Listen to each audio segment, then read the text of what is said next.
હા કાંતિભાઈ બોલી આઈલા કઈથી ફોન ઉચકે જે દિવસથી મેપલ વિલામાં ઘર લીધું જ ને તે દિવસથી શાંતિ જ શાંતિ છે. મમ્મી અમને તો એવું લાગતું છે કે અમે ફોરેનમાં રહેવા આવી ગયા છે. આ લોકોએ હું ઘર બનાવેલા છે મમ્મી.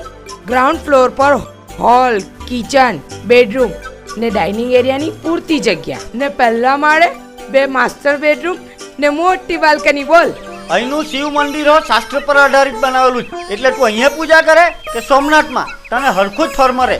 મેપલ વિલાના ગેટ પર જ સ્કૂલ બસ સ્ટોપ એટલે બાળક સ્કૂલે જવાનું હોય કે આવી જાય હંમેશા સિક્યુરિટીની સામે. ને ગેટની અંદર ઘૂસતા જ ચિલ્ડ્રન્સ પાર્ક, બેબી પૂલ, જિમ્નાશિયમ, ઇન્ડોર આઉટડોર ગેમ ને સિનિયર સિટીઝન પાર્ક. તે પેપર વાંચ્યું કે નહીં?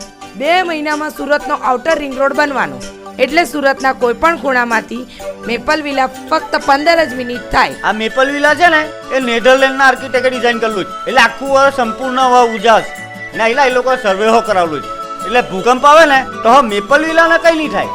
તારા હારું પણ ઘર બુક કરાવી દઉં. એ હાંભરની મારી મમ્મીઓ અહીંયા રહેવા આવવાનું કહેતી છે એના હારું એક ઘર બુક કરાવી દેની.